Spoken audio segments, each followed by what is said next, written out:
guys. Look at this. This used to be the highway. Evidently a long time ago. There's pavement underneath this. Grass is growing up here, but I'm driving back to my place, and I just stopped to exercise my legs a second, and I wanted to show you guys some of these beautiful white blossoms. I'm not even quite sure what kind of trees these are that blossom out like that, and all of a sudden there's none here. Well, they were everywhere out there. Hopefully there'll be some more of these blossoms up there. I wanted to show you just how pretty. Well, there's some of them right there, but boy, there's so many of them back there just before I stopped here. But that's what I'm trying to find.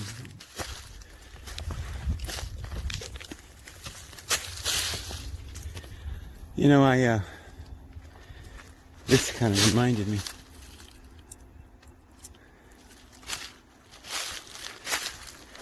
These rocks or something. Well, they look like big square, like somebody carved them and they were hewn. It almost looks like they were hewn, huh? Chiseled out of the rock, out of the mountain, but probably not. But I don't watch very many people on YouTube much. Once in a while, though, I happen to see somebody mentioned Rex Bear, is that his name? Because he was going to Arizona to check out see if he could find that cave that we were talking about. So I guess he must be back now, because I went and checked out his YouTube channel, and he did 3 or 4 or 5 videos on the road. Went to Arizona and checked out some things, and I think he's back now. But one of the videos where he shows this area with this flat, straight wall with lines, horizontal lines, very similar to the ones we saw there in Oklahoma, and just flat. People are saying it looked like melted temples, like it used to be a rock edifice hewn out of the stone, chiseled, or maybe even some kind of ancient brick or cement. But over the years, because it was washed, the wind and the erosion, so it looks almost like it was just melted. Because some of them are kind of bent and stuff now, but they're pretty straight.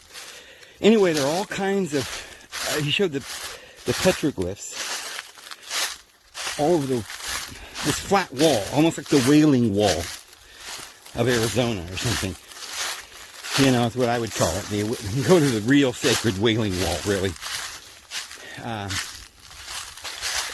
He shows these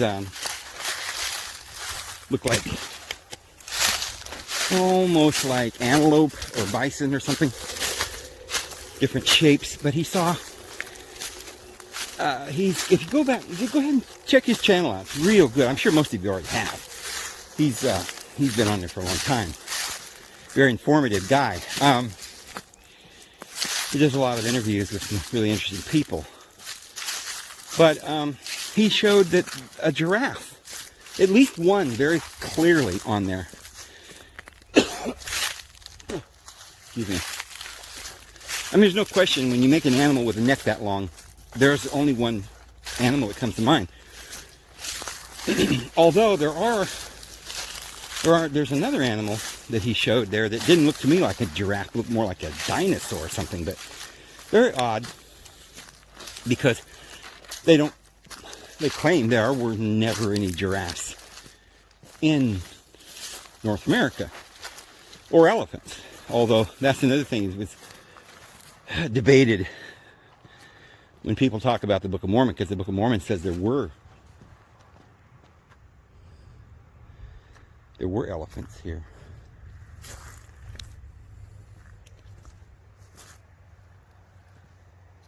I thought I heard a little noise, a little animal. So the Book of Mormon says there was originally elephants in America, in North America, but I don't know. And horses. You know, we always see Native American Indians or whatever, cowboy and Indian movies, and the Indians are riding horses. Well, they claim that the horses were brought over by the white people. Well, not according to the Book of Mormon. But anyway, what that proves, regardless of whether there ever was elephants, horses, and giraffes over here, regardless, the fact that there are pictures of them on the wall either proves that they were here at some point, or that they were travelers from the Middle East or something, which goes right in hand with what we know about the fact that they evidently spoke the Hebrew Phoenician language, and the letters of the Hebrew Phoenician Aramaic letters all over or Hebrew letters are all over the canyon walls and Purgatory Canyon throughout Colorado, down through the Grand Canyon. I've seen them in New Mexico, along the Canadian River, the Canadian, if you're from someplace in the South. But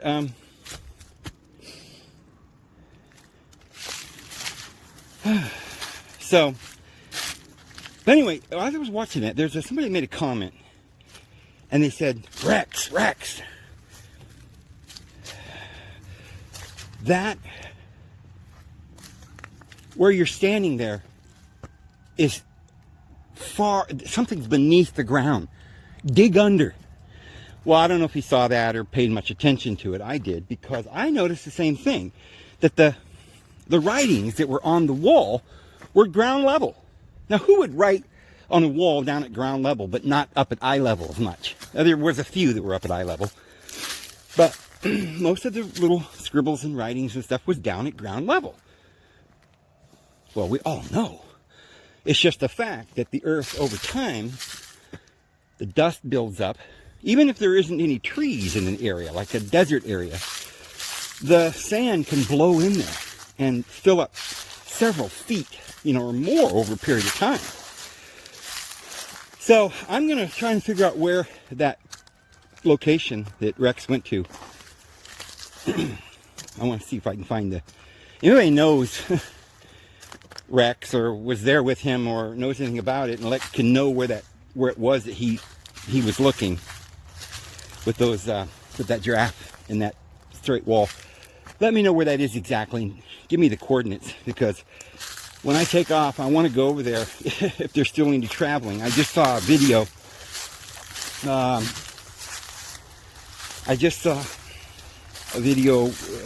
guess it just came out. It's kind of going viral, but they're not allowed to put it on Facebook or YouTube, so it's kind of going around. People are sharing it with their friends, and this guy reads this. There's this guy that used to work for Bill Gates. He's one of the top guys. He's not an anti-vaxxer. He's definitely been a vaxxer, a big scientist, doctor, created vaccines for years. And he's saying, look, this is enough. We have to stop this. And all these doctors who care about humans have got to speak up and tell the truth. This is killing people, and we got to stop it right now. And, it's really, but according to him, this is what he says, and he's one of the top scientists in the United States. Ran Bill Gates' part of his, the whole pharmaceutical end of what Bill Gates was doing. He was, one of the big guys. And he says that because they vaccinated so many people, and he know more about this than we would, because he's right there, right? If he's willing to tell. And he's saying, remember Judy Mikovits, who also was part of the family and supposedly went to jail and told the truth and said millions of people are going to die? Well, this guy might even be bigger and higher than her, way up higher, probably. From Germany. I think his name is Boschk or something, or I don't know. It's some German name or something. And he says that it's gonna have a plateau somewhere in the summer, I guess, or something. And then he says it's going to be a deadly pandemic. They're creating it. I don't know when he predicted it. Sometime, I think, the end of summer. I don't remember. I'll have to go look. I don't remember when it was supposed to be.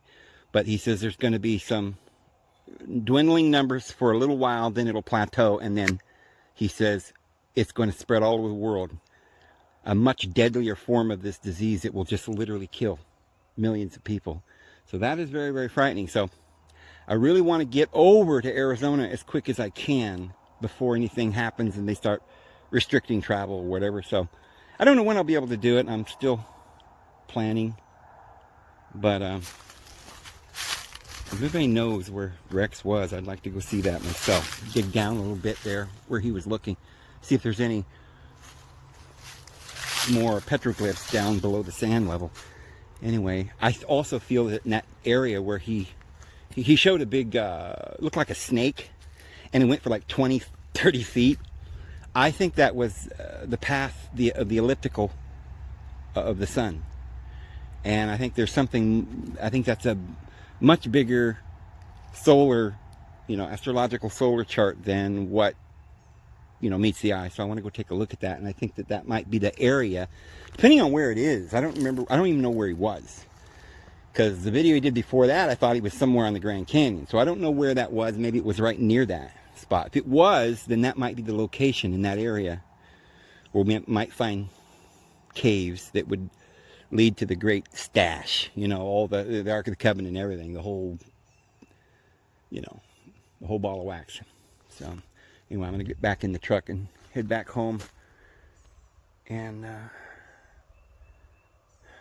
see what the dogs are up to. Yeah, we got a bunch of stuff. Look at this. My daughter's giving me some of her furniture that she can't take with her. So yeah, we're going to have, I got to go back. I forget whether it's 2, 3, 4 more days and get another bed and a different bunch of other stuff. Anyway, see how this road used to be the highway? Now it goes this way. So that's where we were just walking. Wow.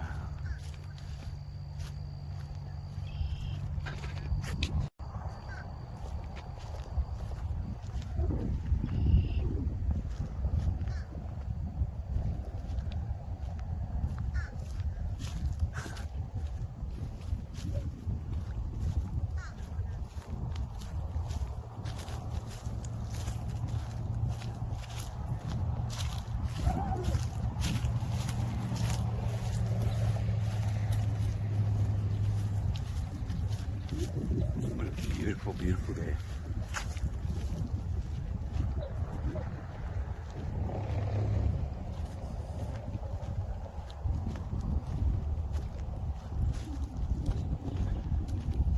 Huh.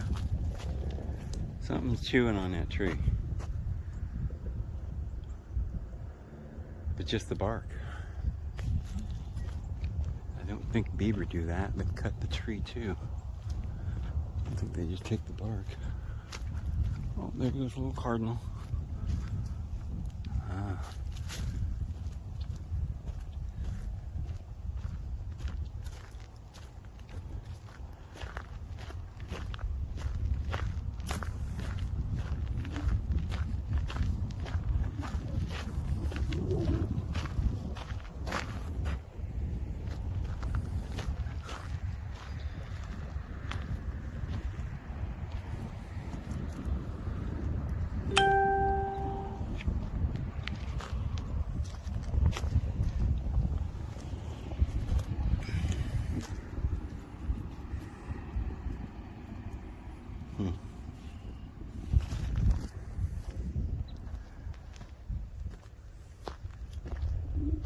Well, I think if I was a homeless person, I don't know, but I just think that if I were, I'd be a hoarder. I'd be hoarding all kinds of little things that I found every day. Pretty little shiny objects. Well, I ain't gonna get a Jeep across here. Oh, what was that? Something jumped.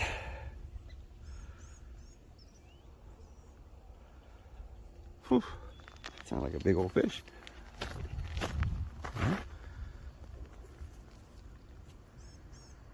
Huh. Nest monster or something?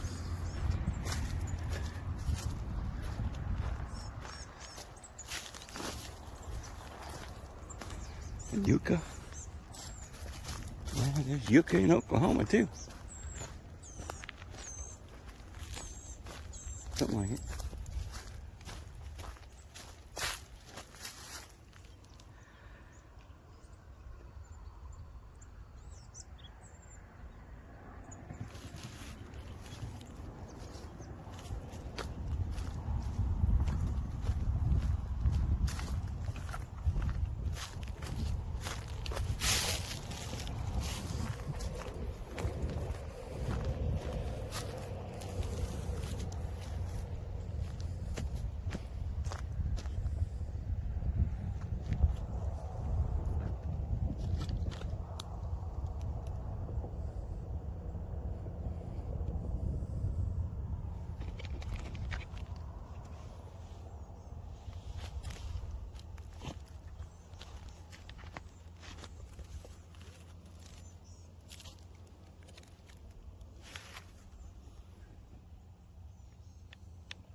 That's weird.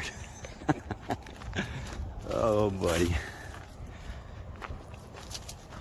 Underground tunnels. I couldn't really see.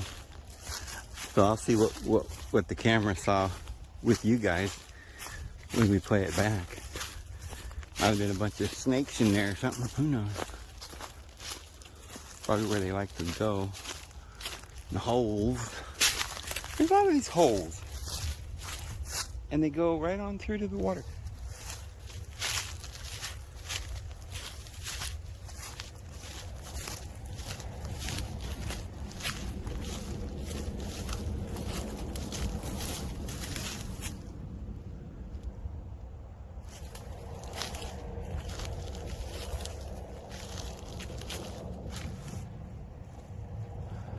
I think what I love in nature more than anything, I call them oases, because if you look at everything in its totality, it's beautiful, that's fine, but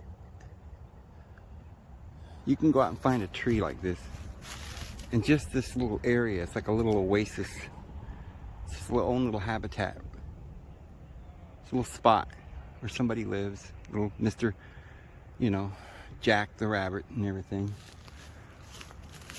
They know each other. Certain animals live in this area and it's their home. And they know that tree. And this is probably where they waddle down to the creek to get a drink.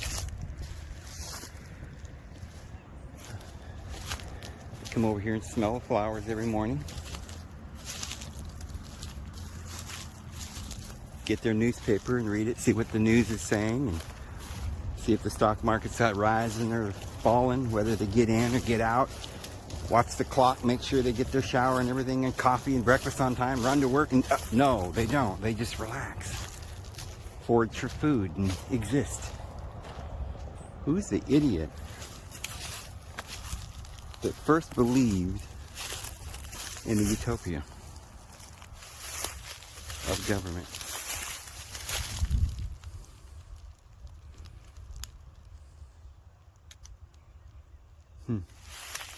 I don't know, but he was an idiot. And now we're all idiots. Talk about dumbing people down. Oh, looks like it could get interesting here.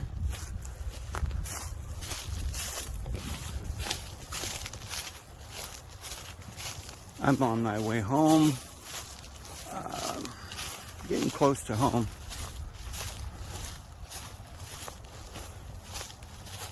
This is Lake Eufaula.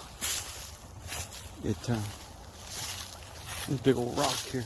Just one big slab of rock. It's not cement.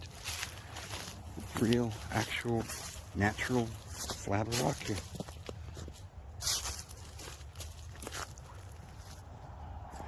And what do you know? There's a feather.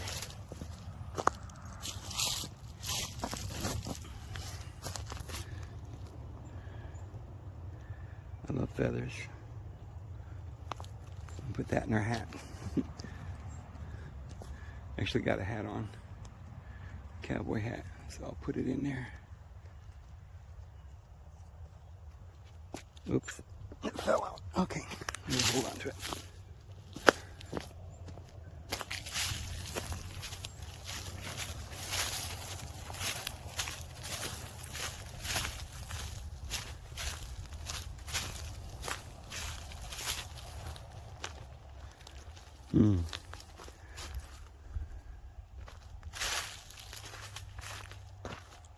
Tree going right out of the rock. There ain't no dirt or anything, just growing right out of the rock. Oh. Like they're all doing that. There's some of those caterpillars here too.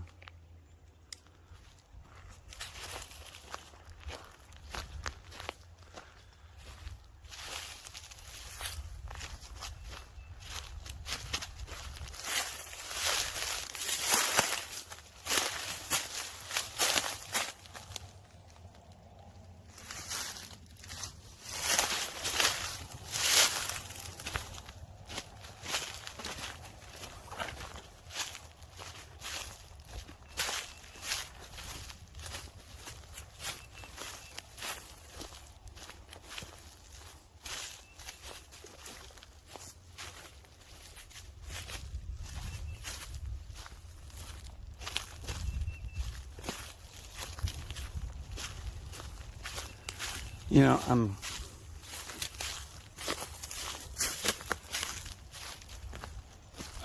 I watched a show the other day with those big dragons. I don't know what they're called, something dragons. They look like, kind of like alligators who walk around with their tongue slithering out. They're a lizard, but they're big. Something dragons. Forget the first name. I was thinking, you know, I've seen some alligators and crocodiles just about as big as those things, and they look more like a dragon to me.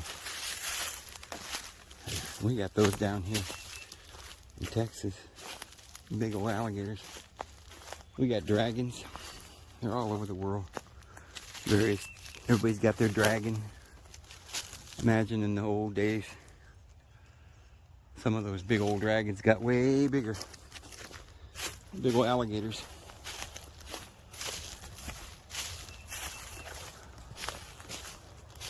You know, in the Bible it talks about Behemoth and Leviathan. Now, scholars say Leviathans are probably crocodiles. I don't know. We don't know that for sure. I don't think. There might be some proof of that. And they say that Behemoths are hippopotamuses. And it could be. But that's a long time. That's an old script. It could be other animals that we don't even, that existed in more ancient times that were much larger. And the way it describes that Leviathan with fire coming out of its nostrils and stuff, alligators don't do that, or crocodiles. It could be mythological, like the one in Revelation, but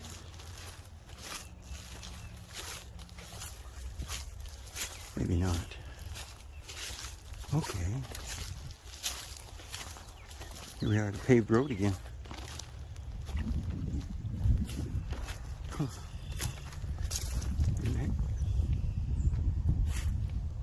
Yeah, somebody down that way fishing. So we'll go this way. Yeah, here's another little road.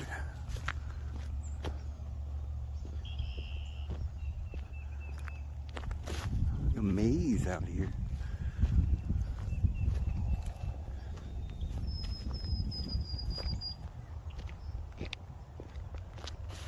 Look at that big old sycamore there.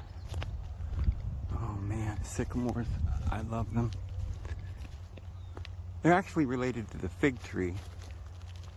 And they're actually very much like a fig tree in some ways. I mean, they have fruit. Can you see? There's fruit on that one right there. Little balls. Oh man, this thing does not get very clear. It's so blurry. I don't know, I think this focusing zoom thing is just almost worthless, but you can still see the nuts up there. They're like figs, and if you notice, figs have seeds inside. Well, so do these. Now, of course, like everything else, you look it up and they'll go, oh, they're poisonous. The leaves and the seeds and everything are poisonous. Read it carefully. You'll say, oh, and they can be fatal to horses. Well, horses might go out and eat a whole bunch of them. And of course, you know, a lot of things could be fatal if you ate too much. They're good for some things. I wouldn't eat them like you would eat them raw. A lot of things have to be cooked. We don't know how to prepare these things anymore because we've lost all knowledge of the... But they're, you know, they have a soft wood. They used to make utensils out of the wood.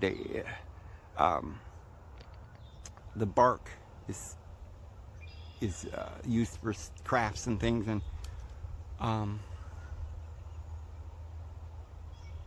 you know, Jesus talked about you don't get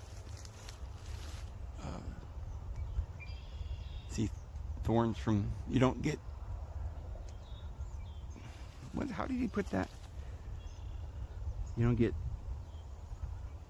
food from thorns or thistles, something. I can't remember how that's worded. So there's a lot of plants that have seemed to be the mother of many other parts. And you can take this fruit tree and turn it into a fig tree over time because they're in the same species. You have to cultivate these things, and you know, we have all kinds of hybridized fruit today that didn't exist back in the day. Like I've been saying, there's some of the main ones. The rosacea is so many things are related to the rose. Even the apple tree, the avocado, peaches, nectarines, plums,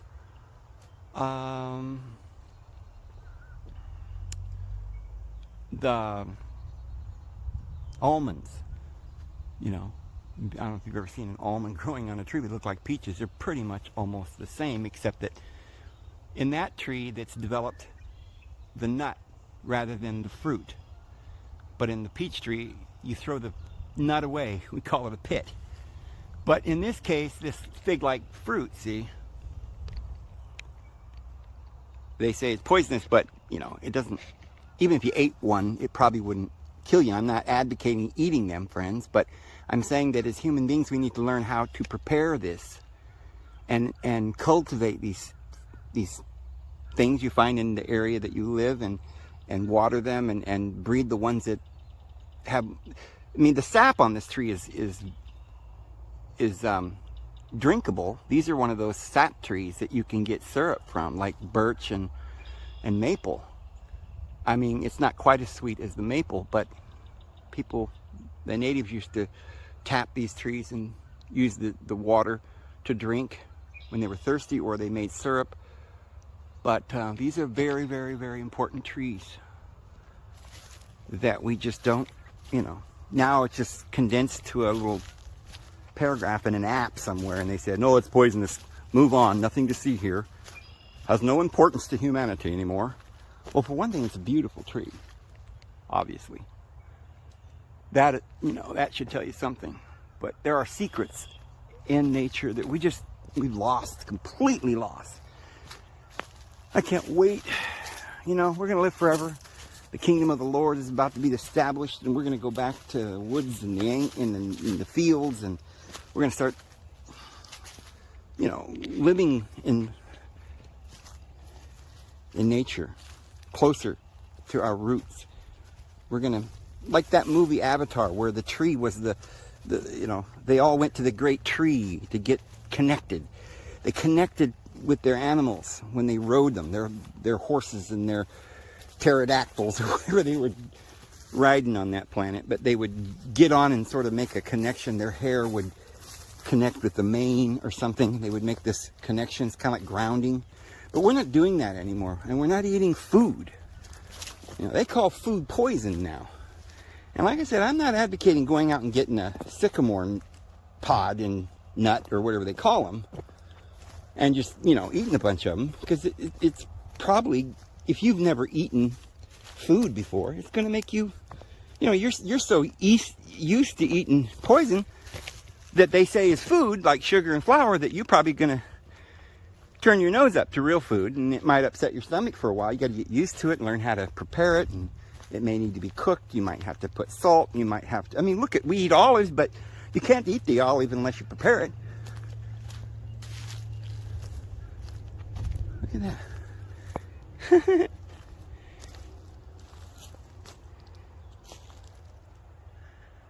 Oh. Well, I'm not gonna keep going. This road looks like it goes forever back here. This would be really fun to explore. This goes for miles. The Eufaula Lake is one of the largest inland lakes. It's got as much shoreline as like Lake Erie or something. It's amazing. And all along the shoreline and up and down the coves, these little roads, and people are out fishing, boats and stuff. What a life. If you lived around here, you need a little boat, a little Johnny boat or something. Canoe. And you could just live off of fish. And of course, if you knew what the trees were, you'd probably cook up some nuts. There's nuts all over the place. You're not going to tell me that Mother Nature provided some kind of interesting, beautiful balls that appear to be nuts that are poisonous. All the animals eat them. They even admit that. If you look it up, they'll say, oh, birds eat them. Most of the birds do. So it doesn't make them sick. So if nothing else, you could collect the seeds and then feed them to the birds. If you had chickens or animals, I imagine they eat them. I don't know. Don't quote me, I don't know. But if other birds eat the seeds, then I wouldn't be surprised if they could. If you had a big old sycamore tree in your yard, you'd probably feed your chickens right there. You wouldn't need to buy scratch. I see, we're just not doing it right. We're not doing the farming right. We need to work in harmony with nature. People got chickens and they just go in town and buy genetically modified corn scratch for them and call it organic. Yeah. That's all right. I'm carrying on again, aren't I? I'm carrying on again. Look at the dirt. Look at the mud. And you see, it looks like there's an oil sheen. Like somebody has dumped petroleum oil. And I wouldn't be surprised, because remember, Oklahoma and Texas, it's full of these oil wells. You can't go 20 feet without running into an oil rig. And there's pipes running here and there and all over the place across your property, and they own it. You don't own your own property anymore at all. I'm just going to run down here. I got to remember that I got to go back that way. I'll get lost. This is like a maze. That's the way we came, I believe. So we're going to go this way, because I think this goes to the pier. We'll call it that. I don't know if you call it a pier. I don't know what that word would be, but this comes out to the water. Oh, wow. I guarantee that's so pretty. I love it. I start getting like old Forrest Gump. I love it. Just love the beauty. What would I do if I didn't have this wonderful, beautiful world to live in? And if heaven's prettier than this, boy howdy, I'm ready to go. Wherever my mama and my daughter's going to be, that's where I want to be. I don't care. If they're in hell, I'll go. The only thing that matters is love. That's all that matters. Love. I'll choose that every day. Choose my friends and my family. And you know, and just laughing and having a good time. I saw a little video of Willie Nelson. Yeah, I know, my mind just, I'm constantly thinking and seeing stuff, and it sparks things and thoughts and ideas, and my mind's going 100 miles an hour. But you know, I started off where I saw a video came up with Willie Nelson back in 1970. Oh man, it was 1975 or something, or 1974 or something. Anyway, he sang this song, and he was dressed in a suit, no beard, no hippie braids, you know, no wrinkles. He was a pretty young man, good-looking guy, and he sang a song. I hadn't even heard the song before. Oh yes, I had. I take that back. Of course, I had heard that song, but it wasn't a song that I was familiar with him singing. It was I don't know. He sang some other songs. He sang a couple songs, and it was famous for it. And then somebody else came along later and made it even more famous. But so I don't remember which one it was. Anyway, I guess because I clicked on that and I was doing some looking around and wondering how tall he was and stuff, and just I get curious about things. And then another video popped up with him talking when he was in his 90s. It was just like in 2018, and he goes, they were asking, you know, what he wants to accomplish in this. He says, I just want to get through 2018. But he looked healthy and good, and they asked him what he ate every day. Remember, this guy's almost 100 years old, healthy, still sings really well. He sings better today than he did when he was, you know, 1974. But he said he eats oatmeal for breakfast and bacon and eggs for dinner. I guess he has 2 meals. And I thought, yeah, well, that explains why he's so healthy, because eggs are one of the best foods in the world. People don't realize it. Father in heaven made the perfect food for human beings in milk. A lot of people think, well, if you're a human, you're only supposed to drink milk when you're a baby. But that's just not the case. That's not been so for thousands of years. Human beings have understood the nutritious delicacy that milk provides. Of course, you need a refrigerator to keep it very long, but they would turn it into buttermilk. They would turn it into cheese and yogurt and, you know, cottage cheese. There's various kinds of these foods that you're supposed to eat. They're fermented foods, and this will help you. A real, organically whole milk, raw, turned into real cottage cheese and Parmesan or real cheddar or whatever. They have ingredients that can literally stop you from aging. Everything you need. Most people don't realize it. They think, well, I just need protein and I'll be fine. But most of the foods that you get in nature, it's not a balanced protein. And if you get certain proteins too much and other proteins not enough, it causes damage. Your body doesn't know what to do with these extra proteins and stuff. And so you need a balanced food. You can eat vegetables, but you need to eat a variety. I heard that corn and beans together is good. But to just eat one vegetable and then don't eat anything else, and that might not even be good for you. So this is why we have to supplement our diet. Yes, we do need some green leaves and some fruit and vegetation and nuts and stuff. You can take the nuts and make a flour. That's something, it's a staple. But eating greens and fruit and stuff is really more for the birds and the animals. Humans take the milk and they'll mix it in the nuts or the flour, the seeds that they make a flour, and they'll make, you know, they'll bake. We used to call it bread. Nowadays, it's not even, you know, bread today is just wheat, and they soak it in bleach, and it's denatured and it's poison. It's just a chemical extract of what used what it should be. But real bread is made out of seeds, nuts, and berries and things, and it's not at all what we eat today. But that's what we should be eating, but we have to eat a lot of milk and cheese, fermented foods like wine. I mean, today if you go out and buy wine, they put all these preservatives in it. It's not good for you. Sulfur. But real homemade wine is very good for you. Your body, people don't realize that your stomach is a brewery. You don't have to understand the chemical process. All you need to know is the bacteria that's on the natural food, that's in the milk. That's why it spoils. Causes you to digest or to brew, to ferment the food. And the fermentation breaks the food down into smaller particles. So it turns it into alcohol, and the sugar is turned into alcohol.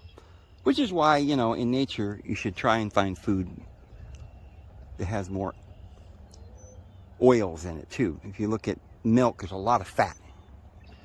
We need a lot of fat. Oh, I see some ducks out there.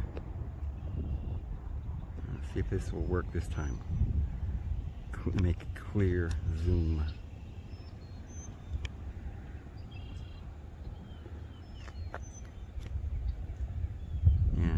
I tell you, this is a worthless zoom focus. You can zoom right in, but you don't see anything. It's just, every so often it'll act like it's focusing, but $1,000 phone, and this is what it does. I'm just disappointed in this. My other phone used to make it much more clear. The other phone probably didn't get that close. But what good does it do to go closer when it's not clear? I guess that's the best they could do. What do you want, Dave, huh? I don't know. Anyway. So we'll head back. As soon as I get to thinking about nuts or berries or milk or food or diet or nature or whatever, it just amazes me to no end how much ignorance we're living under. And to think about how people live to be 80 years eating poison. I wonder just how long a person would live and how happy they would be and how well they would feel. Because I don't think people realize that the way we feel, our emotions and our, our happiness isn't just due to the circumstances. It's like the catch-22 or what came first, the cart or the horse or the chicken or the egg, but we aren't eating the right foods and the phytochemicals that are in the food so that our body can be happy. Yeah, happiness doesn't even have to be, I don't even know if you can be happy when you're not, unless you just stop thinking about all your problems. But maybe we're thinking about these problems because we're focusing on the more material part, and we're told, well, you're a bad person. You're a very material person there, Dave. But you see, we're all material beings, and our minds are designed like a kaleidoscope. We can go in or we can go out. We can become more conscious of something for a specific moment. When you see a snake there, you look down, you're like, there's a snake, and that's all you can think about. Or you can go to sleep and can be completely oblivious to what's going on and be dreaming, and you're conscious of something going on in your dream. So consciousness is a relatively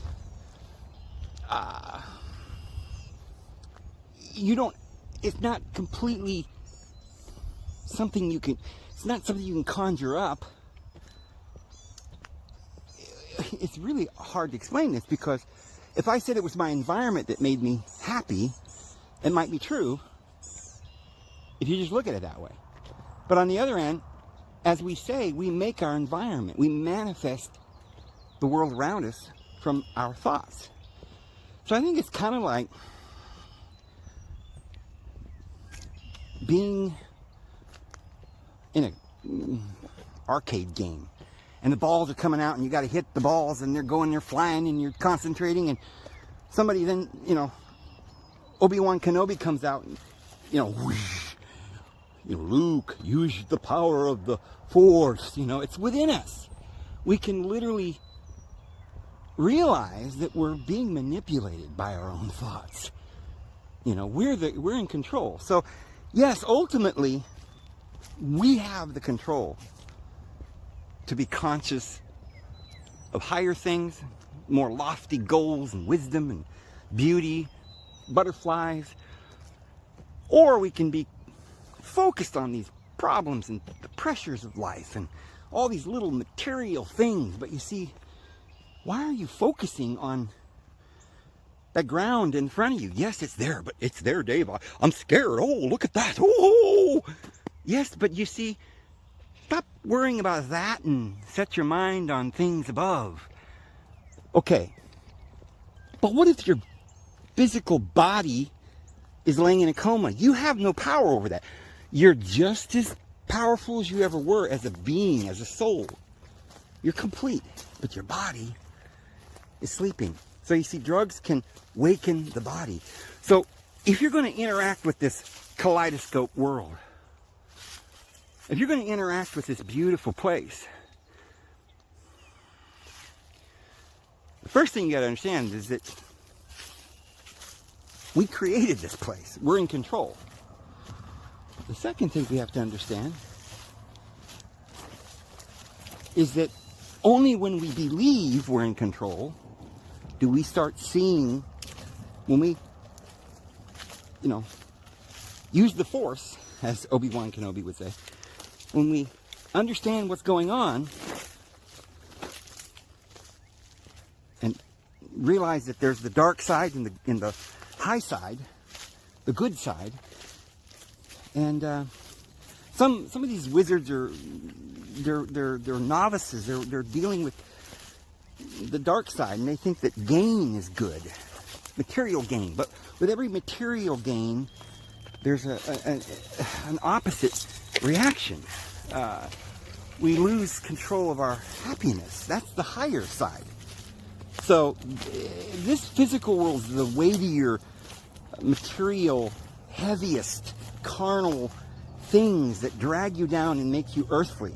And of course, there's death in this world. There has to be. There's cycles up and down and around. And if you got lost, if you got stuck in this nightmare illusion forever, it would be terrible. You have to.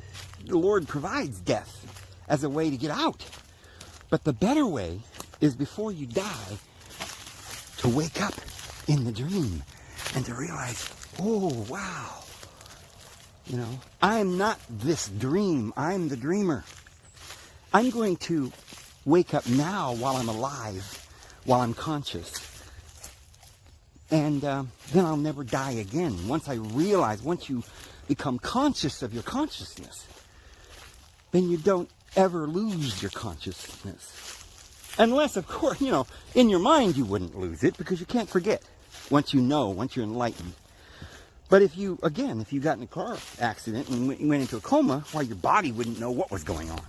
And for all practical purposes, it looked like an idiot laying there in a bed, in a coma. So, by the same token, any person walking around eating sugar and flour, and poison, their body, it's going to keep your mind from being free to think on higher things. It's like a drug. It keeps you in this lower vibration. Fear, panic, depression. So people live in this world and they think, oh, what a terrible world. There's snakes and crocodiles and mosquitoes, and I hate this world, and it's only pain and sorrow all the time. And they get depressed, and they just think it's happening to them. Like I said, it looks like it is. And for all practical purposes, it seems to be. So, how do you wake up? Well, one of the tricks of the trade that all the sages and yogis did, and even the disciples, used the herbs. Luke, the physician, knew all about herbs. He must have studied, the Hippocrates and all of these, and he must have understood what, oh, look at that. There's one of those little,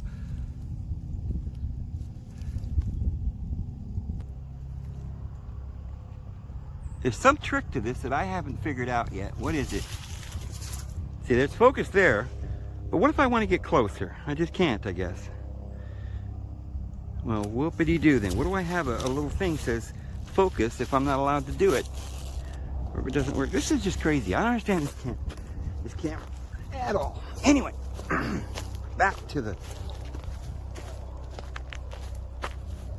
enlightening conversation we were having here.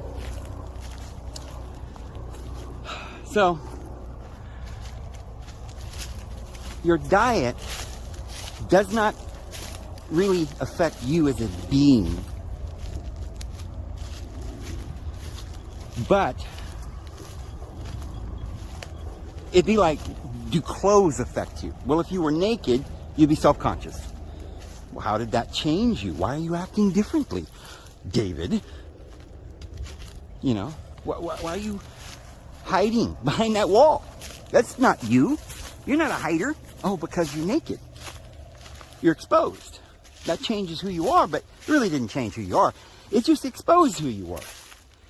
And it got you, it tricks you into being afraid and to feeling vulnerable and then being nervous and then, I don't know, maybe depression or fear or whatever, all these things. But it didn't change you. So it's the same thing. You're living in this world and you're living in this body. You need to learn how to use this body. You know, if in this world we wear clothes and it would be immodest to be running around naked and it makes you feel unconscious, or I should say self-conscious, then it's, you know, then you have to be aware of that. You have to be aware of the fact that you just don't feel comfortable walking around town naked. So sometimes we have to be realistic and understand that certain things makes us know who we are and feel better about who we are. So you can almost understand this whole world as a body or clothes. And when we're in this world, clothed with this body, the rules are you need certain,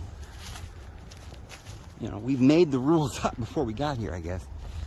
But certain plants and things, when eaten, digested, the energy of those thoughts that we're projecting give us well-being and harmony. It's like the right vibration, and it keeps us happy. But we're going to disregard the vibrations, these lower vibrations, and say, I don't care, you know, I'm just going to eat poison. Well, that poison is basically a very bad vibration. And it disrupts the cells in the body, and it makes you sick, and it gets your mind drawn into this pain and the suffering and the weightier things of this material world. So some herbs that we don't eat anymore, we were supposed to eat. And when we ate them, our minds were in a better place. We were happier. And we didn't kill one another and hate one another. We weren't easily deceived. That's why they poison us, so that they can deceive us, because it keeps us in a low vibration, and then we're easily deceived by them. So that is why they don't want you to eat good, because you get your health back, and then you don't listen to them. They're no longer your master. You know, you put your cloak on, and they can't find you anymore, because you're on cloud 9, and you're so happy. And you know, you reach a point where when you're happier and you begin to realize this is true, and it confirms what you've taught and what you believed, then it gives you the faith, because knowledge, add to your faith, you know, knowledge, and to that virtue. And then we grow from grace to grace, and we eventually achieve this place of enlightenment that you can't go back. There's some things you just, that when you see it and you know it and you understand it, then you understand it. And it's like light.